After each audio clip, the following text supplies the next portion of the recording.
Bom, obrigada.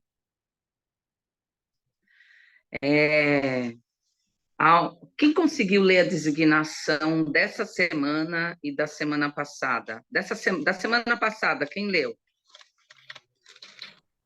Eu consegui. Da Jonathan? semana passada eu não li, mas dessa semana sim. Então, da semana passada, só o Jonathan Eu também.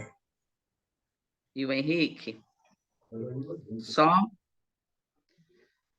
Tá, estou marcando aqui. Jéssica também, marcou no chat aí. Ah, Jéssica, tá bom. Jéssica também. E dessa semana, quem leu? Essa semana eu li. Eu li também. O Jonathan, Dessa semana eu também já li. o E a Jéssica Henrique, também colocou no chat. a Jéssica, a Bia. Quem mais?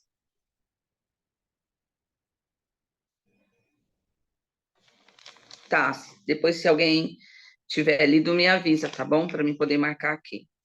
Beleza. Tá bom.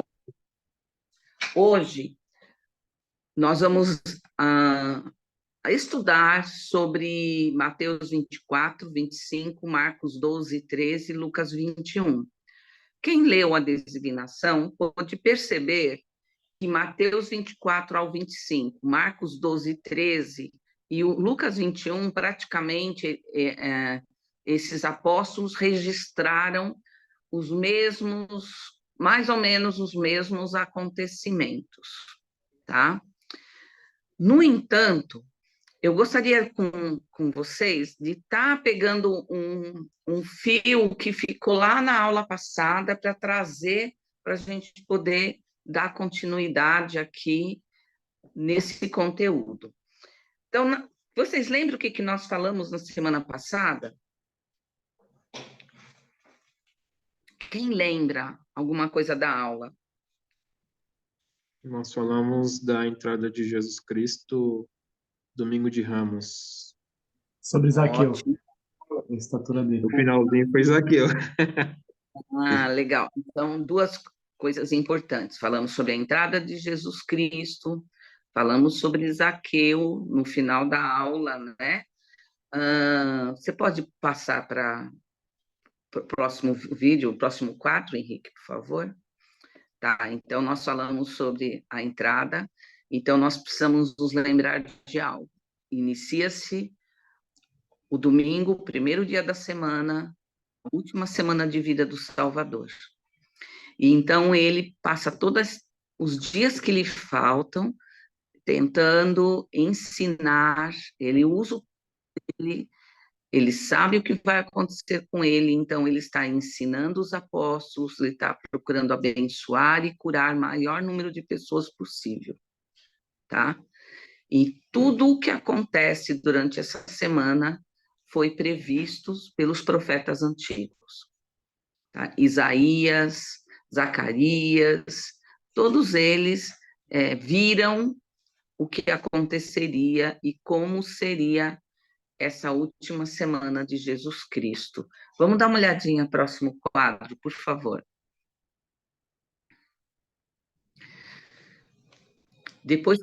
Só retomando, depois que Jesus Cristo entra em Jerusalém, montado num jumentinho, ele vai para onde? Essa No cena nos templo. lembra. Oi? Ele foi no templo expulsar os comerciantes, todos aqueles bardeneiros que estavam na casa do Senhor. Exatamente. Então, algo que nós conversamos a semana passada, né? Como que nós nos sentiríamos se nós chegássemos nas dependências ali externas do Templo de São Paulo, aquele jardim lindo e maravilhoso, e nós encontrássemos ali barraquinha de cachorro-quente, barraquinha de acessórios de celular, barraquinha de lembrancinhas, barraquinha de pipoca, enfim, como que nós nos sentiríamos, não é mesmo? Sendo ali um lugar sagrado, um lugar para nós termos revelações, nós buscarmos conhecer mais sobre o Salvador Jesus Cristo, sobre o seu evangelho e recebermos inspirações para as nossas dúvidas, nossos anseios e nossas dificuldades. Quando Jesus Cristo entrou no templo, nas dependências do templo, na parte externa, que era toda fechada por muros, o que ele encontra? Ele encontra o que essa imagem está dando para ver, tá? Pessoas vendendo pombas, pessoas vendendo óleos, tudo que era comum para a cultura daquela época, tá? Uma coisa que eu quero que vocês prestem atenção, me lembrem para explicar para vocês no final, tá bom? Vocês estão vendo que Jesus Cristo está segurando alguma coisa, certo? Então, o que nós temos aqui? Nós temos uma escritura que fala que quando ele entra no templo, ele faz uma amarração de cordões, como se fosse uma amarração de cordel. E ele usa essa amarração de cordas para expulsar as pessoas do templo, tá? Só que depois eu vou explicar melhor para vocês em que momento essa situação dessa imagem aconteceu, tá? Essa imagem foi a primeira vez que ele expulsou os cambistas do templo. Foi o primeiro momento, no início do seu ministério. Então, depois nós vamos falar um pouquinho mais sobre o segundo, tá bom? Vamos ver vou deixar vocês assim com a pulga atrás da orelha. Vamos ver a próxima a imagem, por favor? Tá. João 12:1. Só volta lá para cima, esse daqui vai ficar. Eu esqueci de pedir para minha filha colocar do Zaqueu, né? Ficou alguma dúvida sobre o Zaqueu para vocês? Pode voltar para a abertura. Não, tudo bem, pode deixar aí mesmo. Passa para o próximo. Antes de passar Não, para o Zaqueu, rapidinho, acho que do Zaqueu ninguém falou nada, tá tudo ok, mas a Jéssica lembrou sobre, que ficou faltando sobre a parábola da figueira, que ficou para essa aula. Então, a parábola da figueira. Ótimo. isso. Obrigada, Jéssica. Então, só volta para a abertura para a gente. Tá. Essa aula que nós estamos iniciando agora, ela vai falar, ela vai se basear em Mateus 24, tá? Joseph Smith, através de inspiração, ele completou ele deixou mais claro inúmeras escrituras que está em Mateus 24. Então, nós vamos se basear em Mateus 24. Então, se alguém for abrir as escrituras aí, vai até Pérola de Grande Valor e vê lá Joseph Smith, mas eu vou dar uma explicação já, nós vamos estar lendo o que é essa escritura Mateus 24, a tradução de Joseph Smith, que é Mateus 1, tá? E toda ela vai estar falando sobre a segunda vinda de Jesus Cristo. Algo importante, nós falamos sobre a figueira, tá? Então, Jéssica, ela não tem como falar, né? Ela só consegue escrever, né? Acho que ela só consegue. Consigo falar também, Célio. Opa, obrigada. Você quer contar para nós o que aconteceu com a figueira, com essa parábola, com essa situação da figueira? Claro, que depois de todos esses acontecimentos, né, que depois do Senhor já ter expulsado aquelas pessoas que ficavam vendendo, né, no templo, ele se retirou e chegando num certo ponto ele sentiu fome. E aí ele foi até essa figueira, só que chegando nessa figueira não tinha fruto. Então ele amaldiçoou aquela figueira como se que ela nunca mais produziria fruto. Só que trazendo não sei se todos têm esse mesmo entendimento.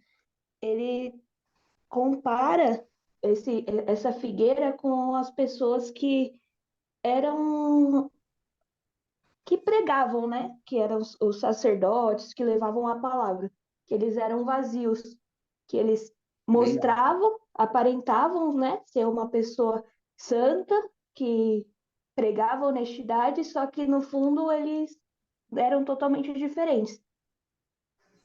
Obrigada, é isso mesmo, tá?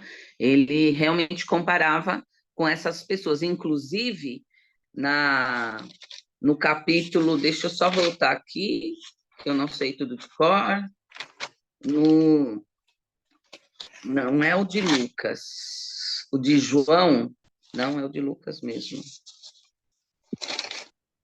tá? Só, Tá. irmão, só Lucas ajudando a 19, Jéssica nessa parte, quando Cristo ele compara a figueira com os outros pessoal que pregavam, é que eles pregavam, mas eles não tinham fé naquilo que eles pregavam coisas vazias. O Salvador diz que se você não tem fé, você não consegue produzir frutos, e é o que aconteceu com a figueira, né? Ela não tinha fruto, então ele amaldiçoou ela, né? E ele depois ele fala, se você tiver fé, ele continua, né? Se você tiver fé, um grão de mostarda, você diz para aquela montanha daqui e para lá, né? Você consegue mover uma montanha. muito obrigado, Jonathan. Ele realmente completa, vem a figueira que morre. Em Lucas 19, 20, ele não é bem Lucas, ele comenta sobre as pessoas, né? Quanta maldade, quanta coisas erradas, né? Deles estarem bonitos. Por exemplo, a figueira podia estar linda, mas ele estava com fome e ela não produziu fruto nenhum. Então, ele também compara isso aos homens que serviam na igreja, né, os sacerdotes daquela época, porque eles ficavam andando para lá e para cá com seus tilintares, e na realidade eles não faziam nada, eles sobrecarregavam mais ainda as outras pessoas, eles usufruíam do dinheiro dos cambistas que estavam ali nas dependências externas do templo. Então, ele estava, como vocês mesmos, ele estava uma série de pecados e de erros e de coisas extremamente erradas que essas pessoas estavam fazendo, tá? E como vocês mesmos viram, né? Ele fala sobre a fé, né? Ele fala sobre o poder da fé depois, tá? E uma das coisas que eu marquei aqui, que eu achei que bem interessante, é que eu não abri essa parte. Cadê? Está aqui. Em Marcos 11, se vocês quiserem abrir, eu acho que é interessante, tá? Marcos 11.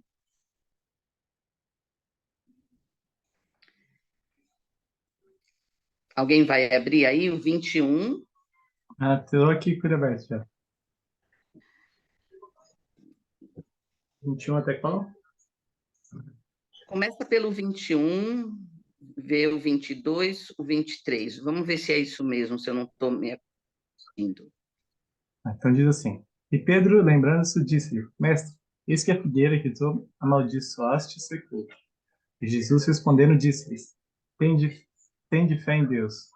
Porque em verdade vos digo que qualquer que disser a este monte, ergue-te e lança-te no mar, e não duvidar em seu coração, mas crer que se fará aquilo que diz, tudo o que disser lhe será feito.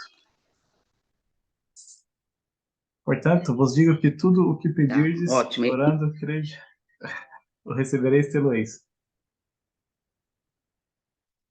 Tá? Ele está reforçando isso que o Jonathan falou sobre a fé, tá? E ele continua. Você leu até o 23, né? Vê o 24. 24 já li também. Então é o 25. Ah, sim. Até aí, os outros apóstolos também falaram. Dá uma olhada no 25, o acréscimo que Marcos dá. E quando estiverdes orando, perdoai. Se tendes alguma coisa contra alguém, para que vosso Pai que está nos céus vos perdoe as vossas ofensas. Esse acréscimo foi só Marcos que colocou, tá? E, veja bem, ele falou sobre a fé e sobre o poder da fé de mover montanhas. E logo em seguida, ele fala que em nossas orações nós devemos desenvolver o dom do perdão.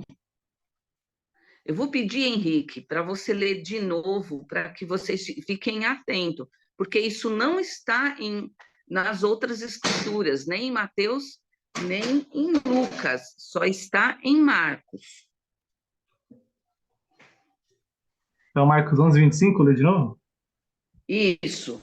Tá, vou colocar dá uma aqui olhada para geral. tem reação.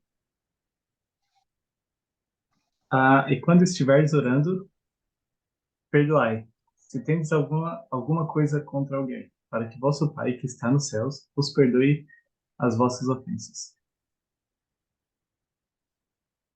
Tá? Ele deixou claro para a gente, tá?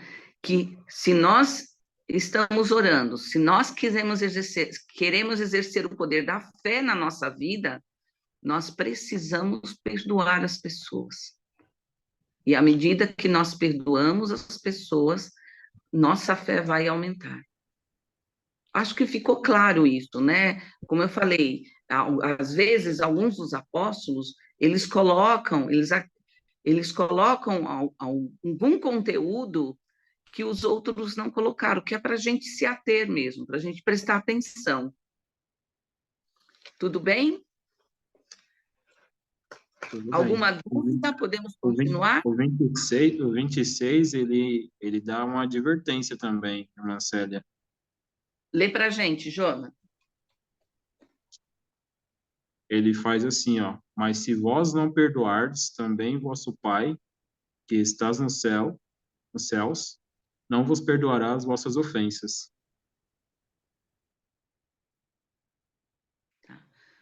Está deixando claro, né? Se a gente quer desenvolver a fé, se nós queremos mudar as coisas nas nossas vidas, nós vamos falar um pouco sobre isso, nós temos que aprender a perdoar as pessoas, cobrar menos também delas, né? Quando nós perdoamos, a gente reconhece que somos falhos e que elas também são falhas. Tudo bem? Vamos continuar? Vamos lá. Henrique, põe para a gente. Pode ir baixando. Bem, sobre Zaqueu, acho que ficou claro que as pessoas viam ele como... Isso aí. Ficou claro que as pessoas viam Zaqueu como um grande pecador, né? Por conta dele ser cobrador de impostos. E, na realidade, ele não era esse grande pecador. Ele cumpria as funções dele, o trabalho dele era esse. Mas Jesus Cristo, ele reconhecia que Zaqueu era alguém diferente. E Vamos rapidinho, ver... rapidinho, outro detalhe, né? Pelo fato dele ser rico, as pessoas pensavam ainda levantar mais suspeita, porque eles falavam, nossa, ele tá roubando a gente real, porque, olha, ele é rico por causa disso, porque ele rouba a gente. E aí ele fala Exatamente. que ele era o mais justo possível. E se caso ele ainda errasse, ele ainda restituía a pessoa em 4 vezes mais, assim, você pegou R$1 a mais que deveria, ele devolvia R$4 para essa pessoa. Então, tipo, é isso que eu gostei de saber dele. O tamanho da integridade dele, né? Aqui nós temos uma situação também que ficou pendente na aula passada, mas que eu acho de extrema importância, que eu até comecei a falar para vocês. Jesus Cristo foi na casa de Lázaro, Marta e Maria. E aí na imagem nós estamos vendo Lázaro está sentado com Jesus Cristo, Marta está servindo Jesus Cristo, tá? Está em algum cantinho aí cuidando dos afazeres, e Maria toma uma atitude diferente. Qual é a atitude que Maria toma? Quem lembra? Ela unge Jesus, né? Oi? Ela unge Jesus Cristo. Muito bem, ótimo. Vamos ver o que está acontecendo? Quem pode ler para a gente? Quem pode abrir aí, ler João 12, começa pelo 1. Nós não vamos ler tudo, pelo menos até o 6 ou Tá 7 nós aberto vamos aqui. ler. Foi, pois, Jesus 6 dias antes da Páscoa a Betânia, onde estava Lázaro, o que falecera, e a quem ressuscitara dos mortos. Fizeram-lhe, pois, ali uma ceia, e Marta servia, e Lázaro era um dos que estavam à mesa com ele. Então Maria, tomando uma libra de unguento de nardo puro, de muito preço, ungiu os pés de Jesus e enxugou-lhes os pés com os seus cabelos, e encheu-se a casa do cheiro do unguento. Então um dos seus discípulos, Judas Iscariote, filho de Simão, o que havia de traí-lo, Tá, disse: tudo bem, pode terminar esse capítulo, esse versículo. Por que não se vendeu este unguento por 300 denários e não se deu aos pobres? Tá, vamos só parar aí um pouquinho.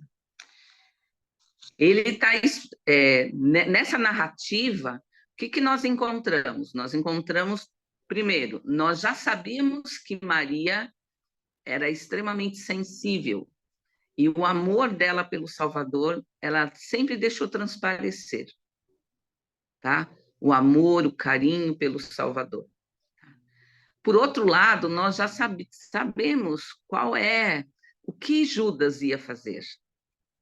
Ele estava propenso a fazer, ele tinha um apego muito grande ao dinheiro. E nós podemos aí interpretar essas duas situações, o amor de Maria por Jesus Cristo e o amor de Judas pelo dinheiro. Tanto é, e que deixa claro para a gente, que este óleo era um óleo caríssimo, tá? No entanto, se vocês pesquisarem um pouco mais, quem cuidava do dinheiro dos apóstolos era Judas. Então, ele sabia que se esse dinheiro entrasse na bolsa dele, dessa bolsa que ele cuidava, ele que teria acesso. Isso já vai mostrando para nós características do caráter de Judas. Não era isso que eu queria estar trazendo para vocês, mas eu ia até pular esse pedaço. Mas, como quando chegar no capítulo referente à traição, nós já vamos ter uma certa noção de como Judas era. Por isso que ele foi encantado por 300 moedas de ouro para trair Jesus, porque ele estava muito apegado ao dinheiro, tá? E aí continua. Lê o próximo, por favor.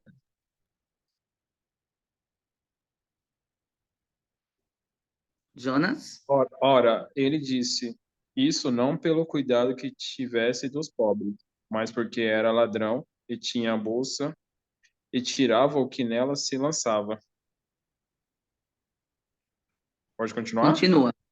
Até o Disse, 7.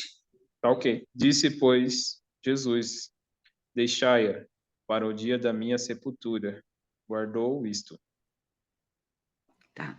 Então, vamos ver. O presidente, a próxima citação, o próximo quadro é uma citação.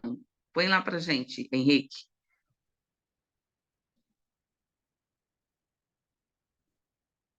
Próximo, isso. Quem pode ler para nós essa citação?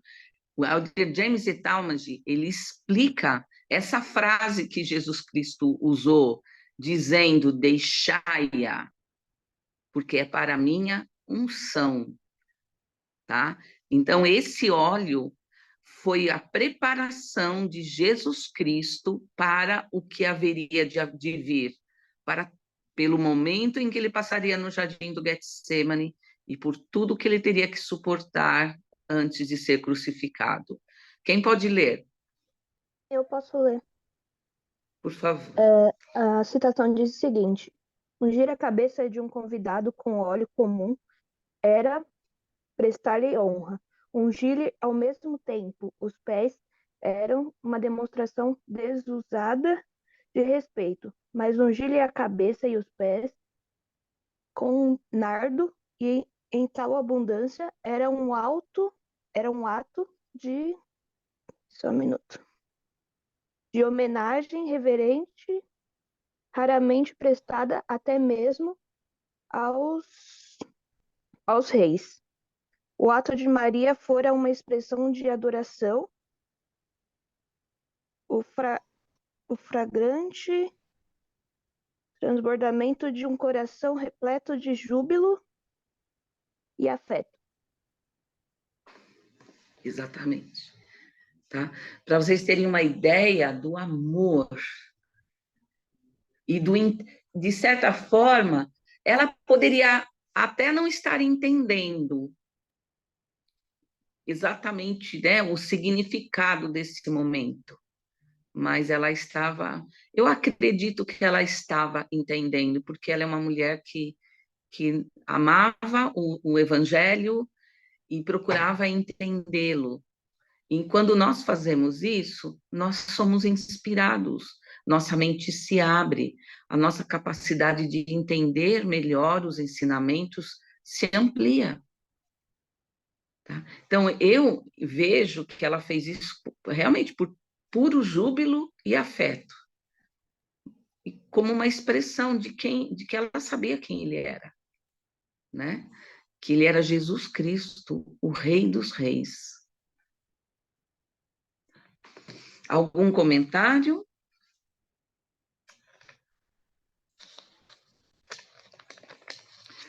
Tá, ok. Vamos ver a próxima imagem, por favor. Tá. Jesus Cristo, quando aqui ele está meditando, né? Uma imagem que ele está. Eu procurei uma imagem onde ele pudesse estar olhando e lá embaixo estivesse Jerusalém. Então, tem uma escritura em Lucas 41 que diz que ele estava no monte, olhando para Jerusalém e ele chora, tá? Eu vou mandar para vocês essa escritura e mais duas outras para vocês darem uma lida. E nessas, aí vem uma explicação sobre esse contexto.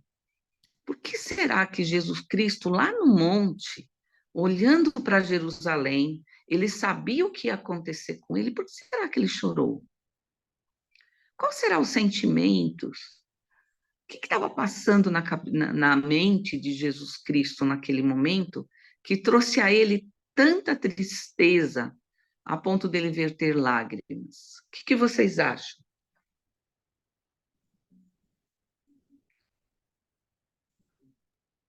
Eu acredito que ele já tinha já presumido, né, tudo aquilo que ele já estava prestes a passar, né? E saberia que o povo ia causar, né, o sofrimento, toda aquela dor que ele e o desprezo que ele ia sofrer, né? Mesmo sabendo de tudo, ele já estava sentindo, né? Estava próximo à chegada dele. Obrigada. Exatamente. Imaginem, ele foi recebido como um rei, ele entrou na cidade e ele olhou o rosto de cada uma daquelas pessoas e ele sabia que aquelas pessoas iam ser destruídas, mais da metade delas, ou quase todas elas. Eles sabiam que aquelas pessoas não tinham coragem suficiente para manter a fé delas, que elas estavam demonstrando. Ele conhecia cada uma delas. Nós vamos estar falando daqui a pouquinho sobre a destruição de Jerusalém e a segunda vinda. Mas ele chora. As duas escrituras que eu vou mandar para vocês, que é Lucas, está em Lucas 13 e depois em Moisés 7. Eu gostaria que vocês lessem com muita atenção e vocês procurassem em Moisés 7, é uma conversa entre Enoque e Jesus Cristo, tá? É Moisés 7, do 28 ao 37. Então, primeiro vai ser Lucas 19, 41, depois Lucas 13, do 34 ao 35, e depois Moisés 7, do 28 ao 37. E vocês vão, a mesma situação em que Jesus chora, Enoque está junto com Jesus Cristo quando isso acontece. E é a mesma situação, porque ele chora de tristeza pela maldade e por saber que aquelas pessoas seriam destruídas.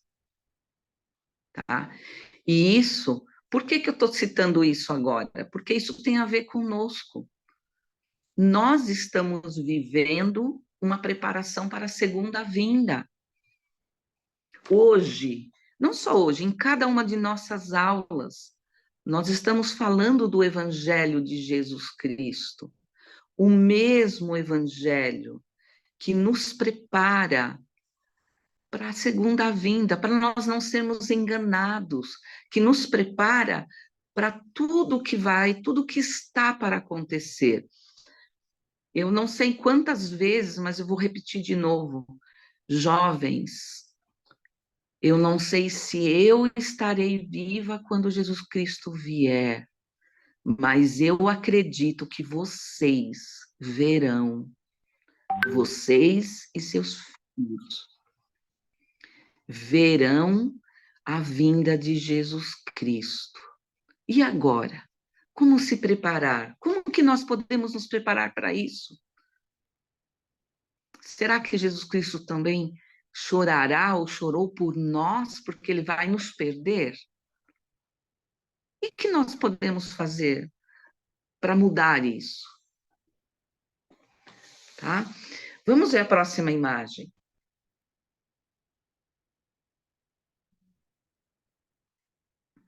Tá. Quem pode ler para a gente essa escritura que está em Mateus 24? Eu posso. Por favor, Lalessa. E estando assentado no Monte das Oliveiras, chegaram-se a ele os seus discípulos em particular, dizendo: Quando serão essas coisas? E que sinal haverá da tua vinda e do fim do mundo? Então, vamos lá. Jesus Cristo estava lá no Monte das Oliveiras, mas antes disso, quando eles estavam no templo, tem um momento que quem leu vai lembrar que ele estava com alguns apóstolos, e os apóstolos falam, olha, Senhor, né? Olha que construção linda, né? Maravilhosa que é a do templo. E Jesus Cristo diz assim, que não ficaria pedra sobre pedra, que tudo seria destruído, tá? Quando ele cita essa situação, ele está citando, na realidade, na conversa, ele cita dois momentos de destruição, tá? Uma delas é o momento de destruição de Jerusalém, tá? A história, se vocês, eu estudei um pouco de história, dei aula de história, e se vocês forem pesquisar, Jerusalém foi sitiada e destruída 70 anos depois do nascimento de Cristo.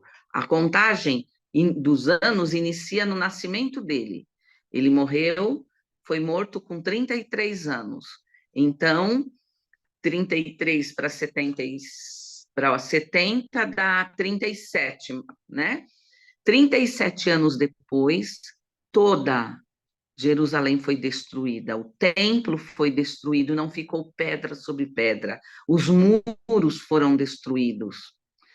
1 milhão, eu estou com o manual aqui, eu pude pesquisar, o número não está exato, é mais, mas 1.100.000 judeus foram mortos,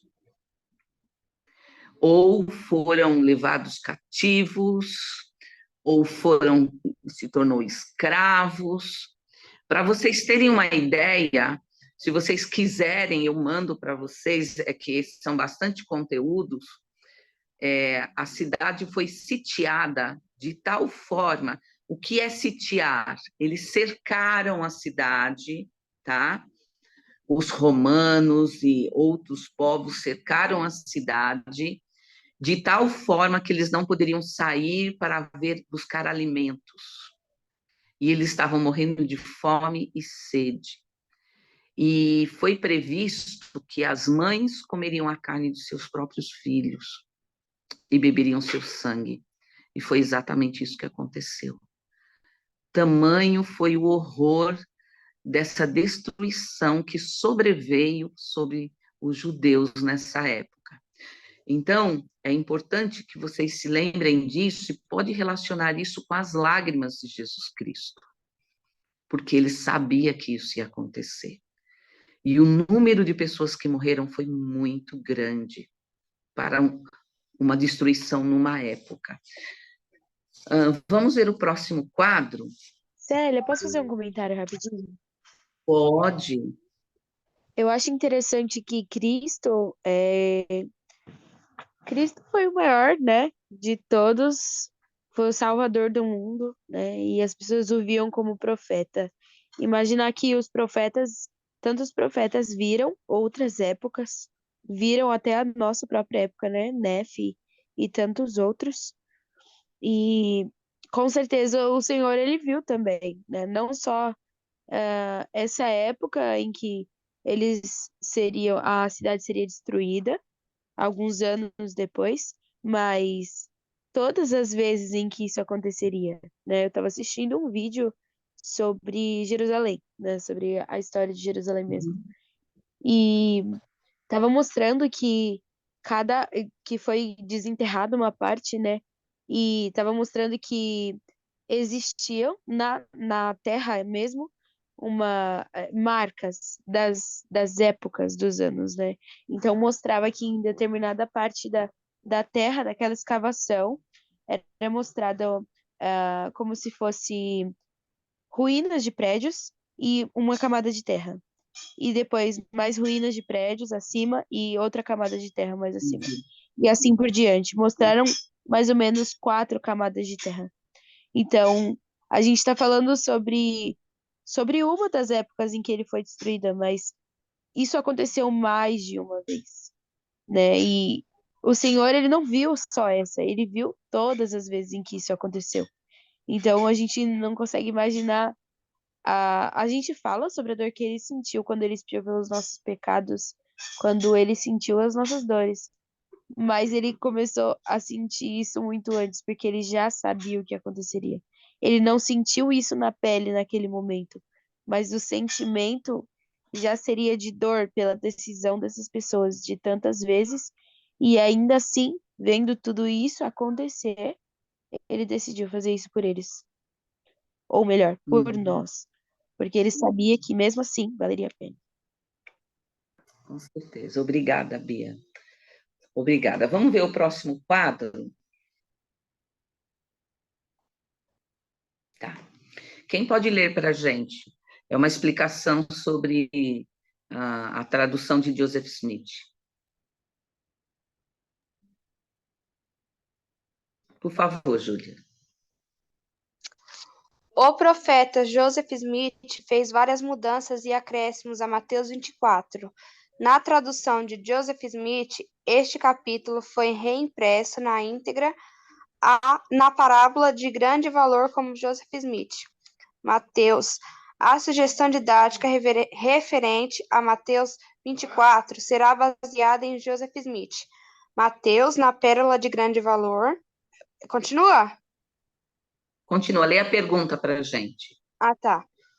Por que é importante conhecermos os acontecimentos que precederão a segunda vinda de Jesus Cristo?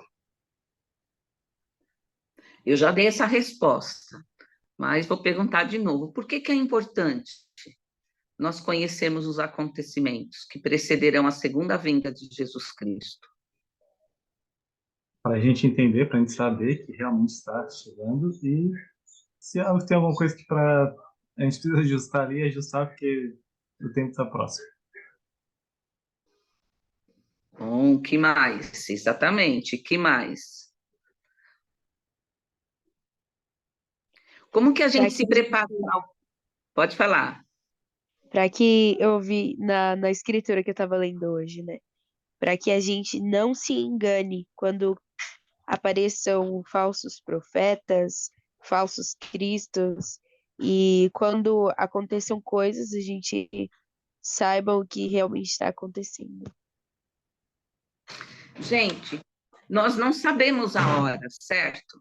Ele disse dia, a hora que vai acontecer? Não. Não disse, tá? Nós não sabemos nem o dia, nem a hora. Então, como que nós vamos poder saber que está perto? Pelos sinais. Muito bom, Jonathan. Pelos sinais. Pelos sinais, E os quem profetas, nos fala os sinais? Oi? pelos profetas, Bom, é isso aí. porque assim mesmo como Cristo, né, era um profeta naquela época, né, Jerusalém sempre foi alertada que seria destruída. Mas por quem? Pelos profetas que Deus mandava sempre para advertir o povo, né, e fazer com que eles seguissem, né, a vontade do Senhor. E por conta deles não seguir a vontade do Senhor, né, foi que eles foram destruídos, né? Assim aconteceu com Leí, que foi advertido para sair, né, de Jerusalém com sua família. Obrigada. Muito bom. Olha, você puxou uma coisa importante, um gancho importante. Da mesma forma que Leí foi instruído para sair de Jerusalém, o Senhor também instruiu, os profetas também instruíram pessoas justas que estavam em Jerusalém naquela época, nesse período onde aconteceu esses 70 anos aí. Eles foram orientados, tá? Que eles não deveriam olhar para trás, que eles não deveriam voltar para casa para pegar nada, que eles deveriam fugir para os montes. E se nós estudarmos, é que eu falei, não deu para trazer tudo que eu estudei para vocês, mas aproveitando a oportunidade, não foram muitos, mas os justos se lembraram das instruções e saíram, exatamente como Leí fez. E esses justos não foram destruídos, mas todos aqueles que não se prepararam, todos, gente, tá? Se sobreviveram, foram escravos, cativos, ou estavam em estados assim terríveis. Vamos dar uma olhadinha no próximo quadro. Tá. Vamos ver o que Joseph Smith está dizendo para nós em Mateus 1, a partir do 5 ao 12. Quem pode ler? Eu leio. Eu posso. Dividir em dois. Um Tá, lê até o 8, o outro lê até do 9 ao 12. Tá. Então, começa. Jesus respondeu e disse-lhes: Acautelai-vos, que ninguém vos engane. Porque muitos virão em meu nome dizendo: Eu sou o Cristo, e enganarão a muitos. Então vos hão de entregar para seres atormentados, e matar-vos-ão, e sereis odiados por todas as nações por causa de meu nome. E então muitos serão levados a pecar, e trair-se-ão uns aos outros, e uns aos outros se odiarão. E surgirão muitos falsos profetas, e enganarão a muitos. E por sobejar a iniquidade, o amor de muitos esfriará. Mas o que permanecer firme e não for vencido, este será salvo. Quando, pois, virdes a abominação da desolação, de que falou o profeta Daniel, concernente à destruição de Jerusalém, então estareis no lugar santo. Quem ler, entenda. Olha só, olha o nome que ele dá, abominação da desolação. Tá? E, gente, vocês conseguem imaginar as pessoas, vocês já devem ter assistido filmes de guerra e as pessoas serem sitiadas e não poder sair para buscar alimento nem água, as pessoas estarem morrendo de fome, sabe? Nós vemos isso no livro de Mórmon também, algumas táticas, né, que o povo nefita usava, ou mesmo os lamanitas que aprenderam com os nefitas essas táticas de guerra, né? mas ele está deixando claro para nós. Para eles, isso serve para nós também, tá? Que era para eles estar atentos ao que estava acontecendo ao redor. Ele fala sobre muita iniquidade, sobre o amor esfriar, e nós estamos vivendo isso também. E ele usa aqui, ó, a abominação da desolação. Tá? Novamente, nós estamos nos preparando para outro momento de abominação da desolação. Vai acontecer novamente. E novamente nós estamos sendo instruídos a estarmos em lugares santos.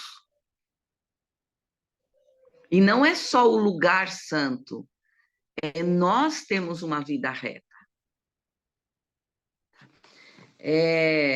Sério, rapidinho, antes de passar para o tema, bom, essa aula, eu gostei muito dessa aula, porque eu dei essa aula ontem, do seminário da minha aula, para os jovens. E aí, né, eu perguntei para eles quais eram os sentimentos que eles tinham, tendo tantos sinais, tudo isso, e todos falaram assim, quase que uníssono, assim, sabe? Que sentiam medo por isso, sentiam medo né, de sinais, disso que estava acontecendo. Mas aí eu tive a oportunidade de explicar para eles que eles não deveriam ter medo disso, sim que ah, seguir fazendo a parte deles, seguindo permanecendo no lugar santo, seguindo trabalhando com a obra vicária, seguindo sempre progredir nesses casos para que eles não pudessem temer e que pudessem ter a esperança, ou que se estiverem preparados não precisavam temer. E aí foi muito, aí tipo, já deu para ver o alívio no rosto deles, foi muito bom isso. Exatamente. O problema é nós nos lembrarmos disso na hora da aprovação, né? Na hora dos testes, né? Na hora da gente decidir, ó, não vou namorar aquele rapaz ou aquela moça, não membro, porque eu posso não conseguir trazê-la ou trazê-lo para a igreja. E isso pode dificultar o nosso desenvolvimento, tanto o meu quanto dele. Tá? Então, é um desafio. Nós vivemos, vocês vivem muitos desafios, tá? Eu já vivi esses, agora eu vivo outros um pouco diferentes, mas que são provações que podem me afastar dos lugares santos. Vamos ver o próximo quadro? Tá.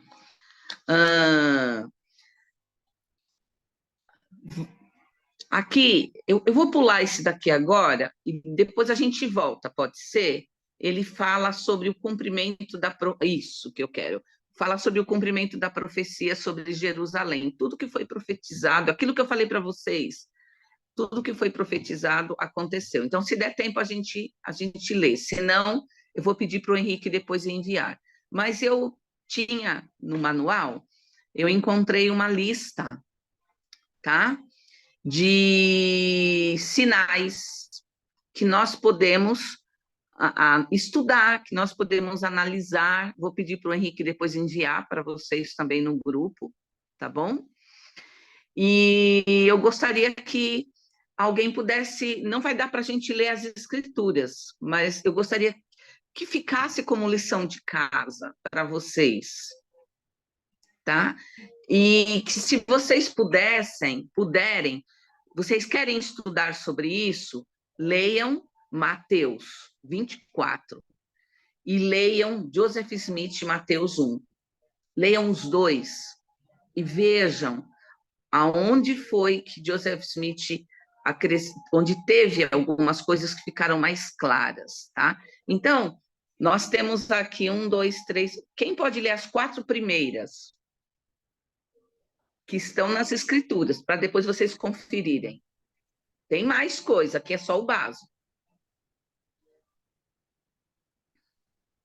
Falsos cristos e profetas realizarão milagres para enganar os eleitos. Haverá guerras e rumores de guerra. Cristo virá com o sol que surge no oriente. Toda a terra saberá que ele veio. Os justos serão reunidos. Haverá guerras, fome, pestes, terremotos. Continua? Pode continuar. A iniquidade e o ódio proliferarão. O evangelho será pregado em todo o mundo, então os iníquos serão destruídos. A abominação da desolação se cumprirá pela segunda vez. O sol e a lua não brilharão, e as estrelas cairão. Todas as profecias serão cumpridas. Tá? Isso é só um resumo. Se vocês forem pesquisar além, vocês vão ver muita coisa. Tá? É possível, sim, mesmo sem sabermos o dia, a hora, nós estarmos preparados. Mas depende só de nós. Tá? Nós vamos estar mandando isso para vocês poderem estudar, ler não só Mateus, como também ler a tradução de Joseph Smith, para vocês poderem pesquisar um pouco mais. Ou, se tiver dúvidas, quiserem pesquisar comigo, eu estou à disposição de vocês, tá bom? Vamos ver o próximo quadro? Irmã Célia, tem Oi. uma ali, a Rona, que saiu, uma edição especial. Eu não lembro o ano agora, nem o mês, mas é sobre exatamente isso, explicando sobre o fim dos tempos. E é sobre Joseph Smith ensinando sobre a tradução de Apocalipse. Acha e manda para a gente. Eu vou tentar Manda achar, para sim. mim. Eu vou mandar para vocês no grupo lá. Ai, manda assim que eu vou ler, com certeza. Eu peguei essa Rona na missão, mas eu não lembro se era muito antiga, se era nova, mas era muito interessante. Eu cheguei a estudar ela. Tipo, muitas pessoas têm medo, sabe? Fica apavorada, mas é uma coisa que ele ensina naquela analogia que ele faz, que a gente tem que ficar tranquilo, não com medo. Nós temos fé é ação, lembra? Fé é um princípio de poder. Fé é ação, é um verbo. Uhum. Nós vamos fazer isso agora. Eu pedi para três jovens falarem sobre essas parábolas, mas leiam elas, quem não teve oportunidade. Então, parábola das 10 virgens. Júlia, conta para nós sobre a parábola, e eu mandei para cada um deles uma explicação e mandei uma pergunta: o que a parábola tem a ver com a segunda vinda de Jesus? Então, o tempo é seu, Júlia. Onde que eu vejo? Opa, Não entendi. Como eu vejo a parábola? Não, é para você comenta o que é como a história da parábola, e comenta para você o que eu passei para você, o que você entendeu. Célia, é que eu acho que tem duas Júlias aqui. É isso que Tem eu ia eu e falar essa outra agora. Júlia. Então, é a Júlia que eu designei para estudar a parábola. Qual das duas era? Isso, Eu não estou entendendo, porque é outra Júlia. sou eu. Tá bom. Tá, Então, é então, Júlia sem Biano, problemas. Isso, sou eu. Então, manda brasa aí, Júlia. Tá bom. Então, eu vou só comentar bem rapidinho sobre essa parábola. Eu acredito que é algo que todo mundo conhece, né? Mas é onde a gente tem as 10 virgens. E aí as 5 são prudentes e tem 5 insensatas. Então, o noivo estava para chegar e as 5 prudentes, elas foram lá, elas se prepararam, elas tinham o óleo dela. Mas as insensatas, elas não se preocuparam com aquilo. E no meio do caminho, elas ficaram sem esse óleo. E aí elas foram pedir para as prudentes, mas elas disseram: olha, eu não posso dar porque se eu der, eu não vou conseguir chegar lá. Mas vocês podem voltar e comprar. E elas foram e fizeram isso, né? Elas voltaram lá para comprar. Mas quando elas foram lá e chegaram, o noivo já tinha entrado. E eu queria compartilhar o finalzinho, que é o 10, o 11, o 12 e o 13, que eu gostei bastante, antes de fazer meu comentário. Que diz assim: Tudo bem. E tendo elas indo comprá-lo, chegou o noivo. E as que estavam preparadas entraram com eles para as bodas, e fechou-se a porta. E depois chegaram também as outras virgens, dizendo: Senhor, Senhor, abre-nos. E ele respondendo disse: Em verdade vos digo que não vos conheço. Vigiai, pois, porque não sabeis o dia nem a hora em que o Filho do Homem há de vir.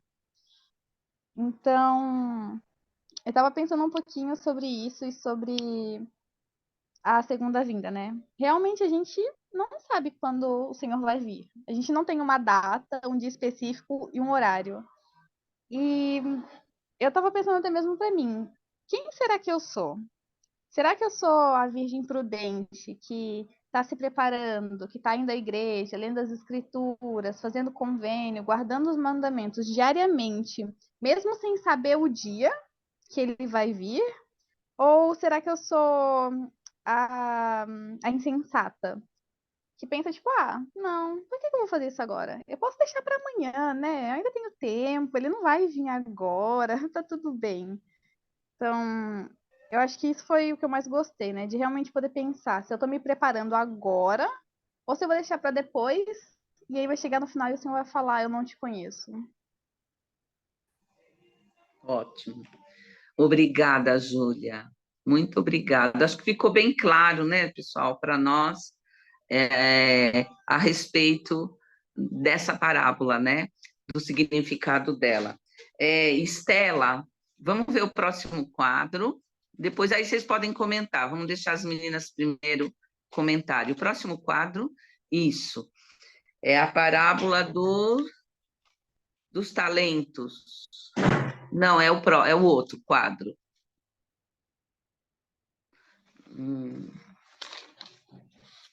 Mateus 24, esse. Irmã Célia, você quer que eu leia a escritura ou apenas comente sobre? Eu quero que você conte a história rapidamente e comente sobre. Ok. Então, a parábola dos talentos, ela é basicamente uma parábola onde o Senhor saiu e ele deixou cada servo seu com um talento. Então, para um, ele deu 5, para outro, ele deu 3, e para um outro servo, ele deu um talento. Seria basicamente moedas. E aí ele falou para esses servos usufruírem e fazerem com que esses talentos eles rendessem, né? E aí um servo ele foi e duplicou seus talentos de 5 para mais 5, ficando 10. O de 3 duplicou de 3 para 3, ficando 6, né? E o último ele decidiu enterrar, com medo de talvez perder. E quando o seu senhor chegou, ele pediu contas daquilo que ele tinha dado aos seus servos. E ele ficou muito feliz, né? Em saber que tinha dado bons resultados. Eu gostei muito de ler a escritura que fala aqui especificamente em Mateus 25, que fala assim: disse-lhe o Senhor, bem está, bom servo fiel. Bem está, bom e fiel servo, sobre pouco foste fiel, sobre muito te colocarei, entra no gozo do meu Senhor. E o Senhor, então, ele disse essa frase ao primeiro servo, vendo que ele tinha usufruído dos seus talentos, e para o segundo também. Só que ao ver que o terceiro não tinha se desenvolvido, ele falou assim que o terceiro servo falou que tinha sido muito duro de coração, não tinha, na verdade, escolhido desenvolver seus talentos porque se sentiu ameaçado e com medo. E aí o Senhor falou, né? Meu mau e negligente servo fostes, sabes que ceifo onde não semeei, junto onde não espalhei. Por isso cumprira dar o meu dinheiro aos banqueiros, enquanto eu vos disse, receberei o meu com juros. Tirar-lhe-eis, pois, os talentos e dá-los aos que têm 10 talentos. Porque a qualquer que tiver será dado e terá em abundância, mas o que não tiver até o que tem será tirado. Então, o que eu posso comentar dessa parábola é que o Senhor ele nos dá talentos para que nós possamos desenvolver. Esse é o nosso objetivo aqui na Terra. Se a gente tem 10 talentos, se a gente tem um, nosso objetivo é desenvolvê-los. A irmã Célia, ela compartilhou uma situação. Irmã Célia, só peço perdão porque a foto ela ficou um pouco tremida. Eu consigo ler algumas palavras, mas se caso eu não conseguir ler muito bem, você só dá uma corrigida, tudo bem? Tá bom. Que é assim. Vocês sabem, irmãos, que a parábola dos talentos, o Senhor chama seus servos, ele lhes entrega diversos talentos que devem ser aumentados, enquanto ele se ausentava por algum tempo. e ao voltar deveriam prestar-lhe contas. Assim acontece atualmente. Nosso Salvador ausentou-se apenas por algum tempo.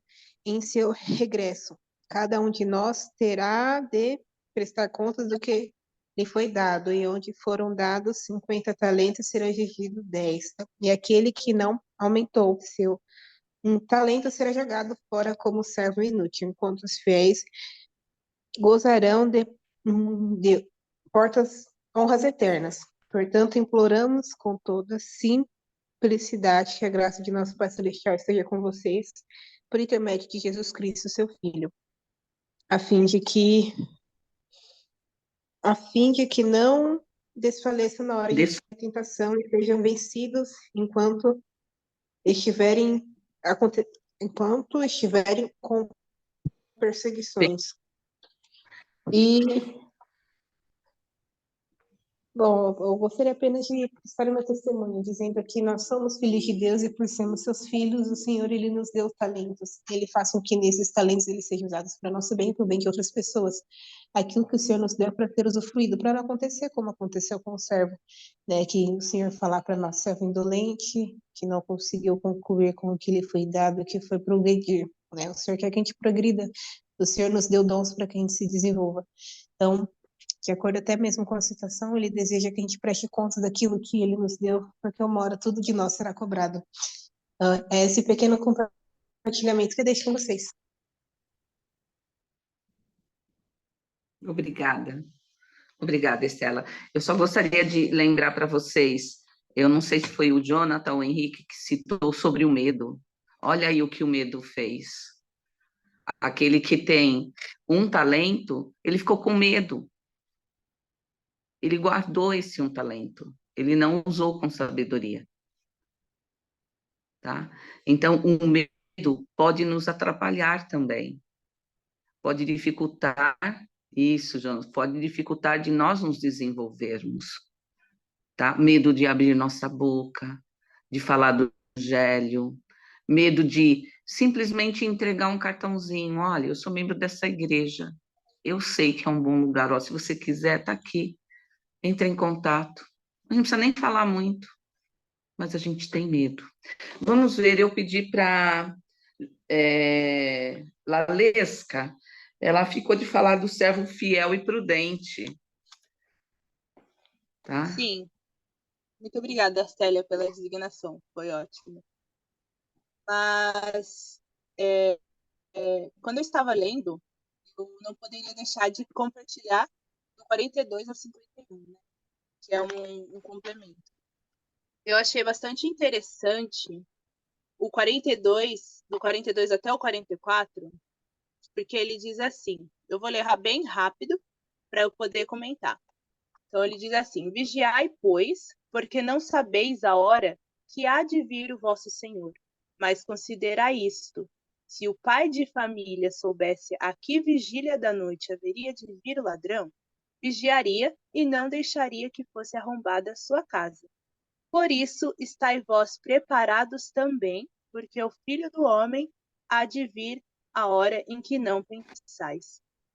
Então, essa parte eu achei bastante interessante, porque ele fala do vigiar, né? Acho essa palavra bem interessante nas escrituras, que ele fala, tipo, presta atenção aí, presta atenção, porque você tem que se preparar, que o Senhor está aí. E eu acho muito interessante, achei muito interessante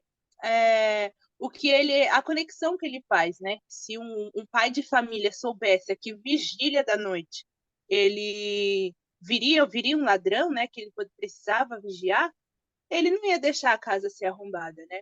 Então, é por essas coisas que nós precisamos estar preparados, porque nós não sabemos. Nós não sabemos quando Jesus Cristo vai voltar. E eu acredito que nem Jesus Cristo sabe quando ele vai voltar ainda. Mas é por isso mesmo, né? Porque nós não sabemos. Então, nós precisamos estar preparados. E quanto à parábola, ele fala sobre dois servos, né? O servo fiel e prudente e o servo que é mau, o servo infiel, né? E eu achei bastante interessante, porque na parábola ele deixa bem explícito quem são os servos, né? o servo fiel e o servo infiel. E ele fala que nós precisamos nos preparar para a segunda vinda, porque nós não sabemos o que vai acontecer, né? Se nós estivermos despreparados, nós realmente teremos um terrível, né? Será um terrível dia para nós, né? É que nem aquela escritura que fala quando o Senhor voltar vai ser um grande e terrível dia. Então pode ser grande para nós, porque nós estaremos felizes e preparados né, por encontrar Jesus Cristo, e terrível ou terrível, né, porque nós estaremos despreparados. Então, nessa parábola, né, basicamente ele está só fazendo essa conexão, né, do servo fiel que se prepara, que é obediente, que realmente faz as coisas que o seu senhor pede, e do servo infiel que fala assim: ah, meu senhor nem vai voltar agora, eu nem vou fazer as coisas agora, porque ele nem vai voltar. Então, nós precisamos ter um cuidado muito grande, né? Se nós somos os servos que, não, senhor, vai que o senhor volte amanhã, né? A gente tem que estar preparado agora. Ou se nós vamos ser o servo tipo, ah, não, vai demorar muito o senhor voltar. Não vou me preparar agora, não. Então, eu acho bastante interessante.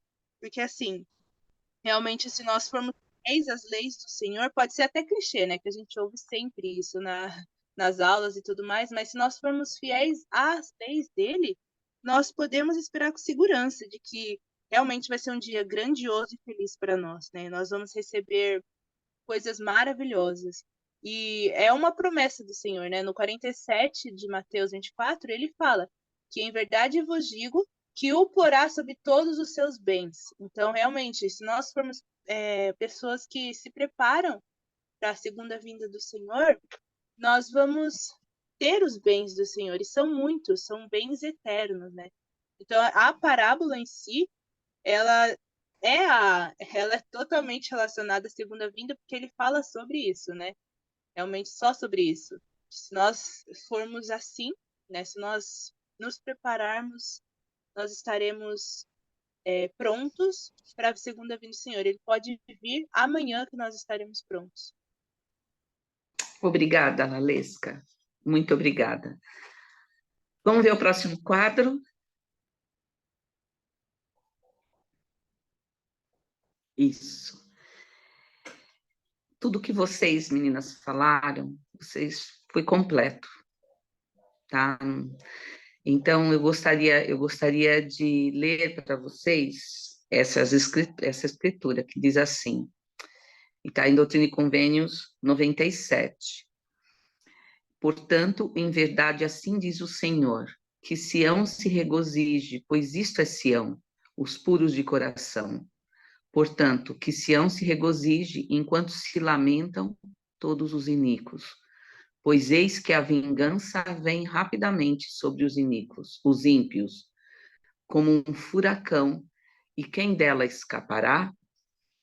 Põe o próximo quadro, por favor. Tá? Quem pode ler para a gente? Joseph Smith, Mateus 1, 38, 39. 38. Aprendei, pois, a parábola da figueira, quando já os seus ramos se tornaram teros, e ela começa a dar folhas, sabereis que está próximo o verão. 39. Assim também meus eleitos, quando eles virem todas essas coisas, saberão que ele está próximo, sim, às portas. Tá. E se vocês quiserem estudar mais um pouco, vocês continuem, que ele vai dar mais detalhes sobre a vinda de Jesus Cristo, que são sinais, tá? Apenas sinais. Eu gostaria de estar encerrando a aula com vocês, mas com uma escritura. Está no próximo quadro, por favor. Tá? Está em Mateus 25, 40. Quem pode ler Mateus 25, 40? Eu posso. E respondendo o rei, lhes dirá: em verdade vos digo que, quando o fizestes a um destes meus pequeninos irmãos, a mim o fizestes. Eis Tá. que vos digo. Continua? Só um momento. Isso está em Mateus. Ah, tá.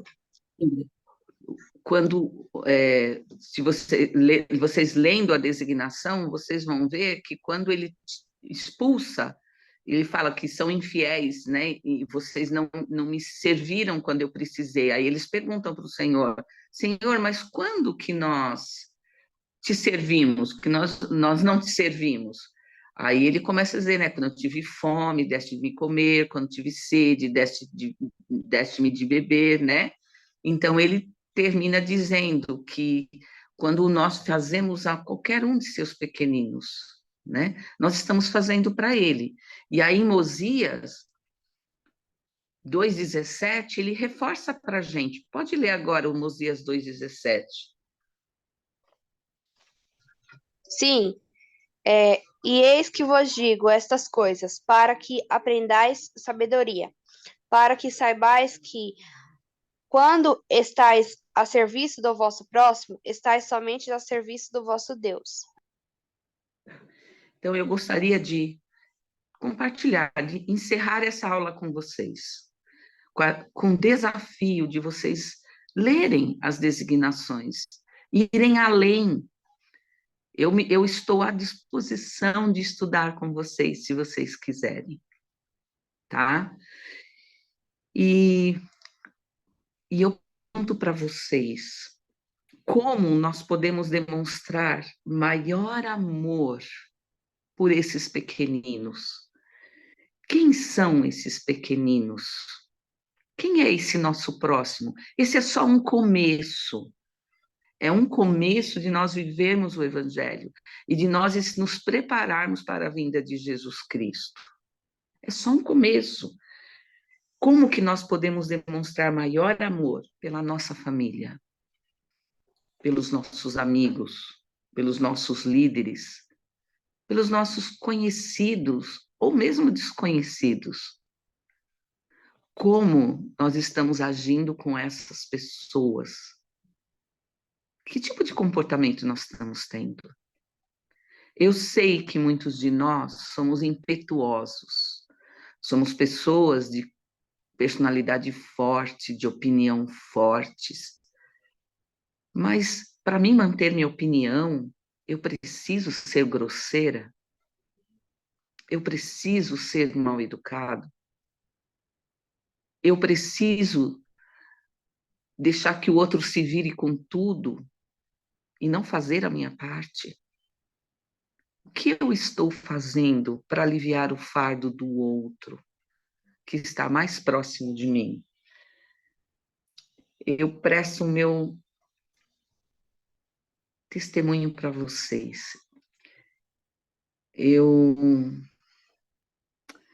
tenho 62 anos e eu tenho muito para me arrepender e muito para aprender. E eu sei que eu falhei muito, de muitas formas.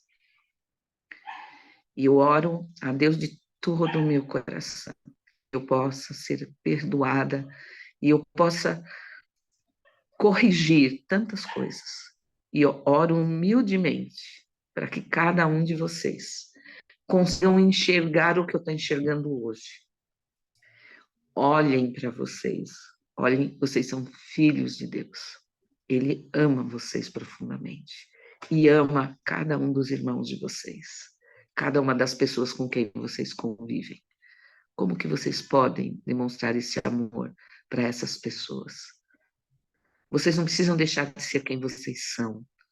Vocês só precisam ser brandos, ser mansos, ser gentis. Vocês não têm que mudar de opinião. Mas nós não precisamos ser grossos, ser ignorantes. Mesmo que o outro seja. E às vezes nós precisamos compreender que as pessoas mais velhas, às vezes são mais difíceis. Mas nós somos jovens, nós podemos mudar. Nós podemos ter mais paciência. Eu realmente sei que a família é o primeiro lugar onde nós podemos nos tornar pessoas melhores e que nós podemos servir mais. Eu compartilho com vocês o meu testemunho, o meu amor pelo Salvador Jesus Cristo e por vocês. O carinho e o respeito que eu tenho por cada um de vocês é muito grande. Em nome de Jesus Cristo. Amém.